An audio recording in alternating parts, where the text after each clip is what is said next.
ब्रह्मानंद रामायण की एक कथा के अनुसार लंका पर चढ़ाई के लिए समुद्र पर बांधे गए पुल की सुरक्षा का भार हनुमान जी को सौंपा गया था।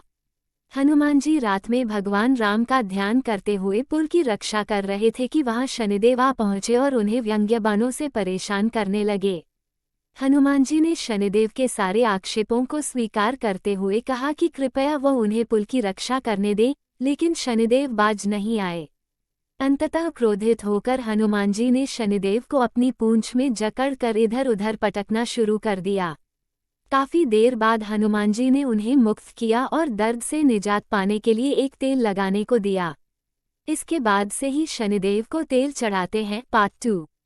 भीमसेन का विवाह हिडिंबा नाम की एक राक्षसी के साथ भी हुआ था। वह भीमसेन पर आसक्त हो गई थी और उसने स्वयं आकर माता कुंती से प्रार्थना की थी कि वे उसका विवाह भीमसेन के साथ करा दे। कुंती ने उस विवाह की अनुमति दे दी, लेकिन भीमसेन ने विवाह करते समय ये कवच उससे ले लिया कि एक संतान पैदा होने के पश्चात वह संबंध तोड़ लेगा। भीमसेन ने कुछ दिन तक हिडिंबा के साथ सहवास किया।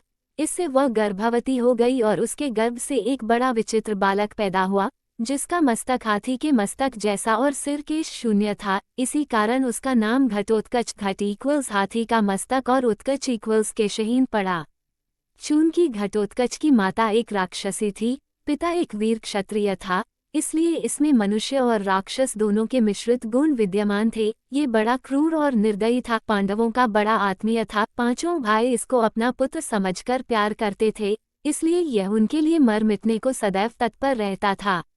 महाभारत युद्ध के बीच इसने अपना पूर्ण पौरुष दिखाया था। देखा जाए तो इसने वह काम किया जो एक अच्छे से अच्छा महारथी नहीं कर पाता।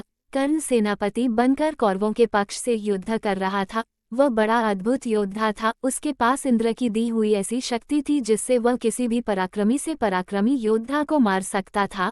वह शक्ति कभी खाली जा ही नहीं सकती थी। वैसे कर्ण की निगाह अर्जुन पर लगी हुई थी। वह उस शक्ति के द्वारा अर्जुन का वध करना चाहता था। श्री कृष्ण इसको समझते थे, इसी कारण उन्होंने घटोत्कच को रणभूमि में उतारा। इस राक्षस ने आकाश से अग्नि और अनेक प्रकार के अस्त्र शस्त्र बरसाना आरंभ किया। उससे कौरव सेना में हाहाकार मच उठा। सभी त्राही त्राही करके भागने लगे। कर्ण भी इसकी मार से घबरा गया। उसने अपनी आंखों से देखा कि इस तरह तो कुछ ही देर में सारी कौरव सेना नष्ट हो जाएगी। तब लाचार होकर उसने घटोत्कच पर उस अमोघ शक्ति का प्रयोग किया। उससे तो कैसा भी वीर नहीं बच सकता था। अतः घटोत्कच क्षण भर में ही निर्जीव होकर पृथ्वी पर गिर पड़ा। श्री कृष्ण को इससे बड़ी प्रसन्नता हुई। पांडवों को उसकी मृत्यु से दुख हुआ था, लेकिन श्रीकृष्ण ने सारी चाल उनको समझाकर उन्हें संतुष्ट कर दिया।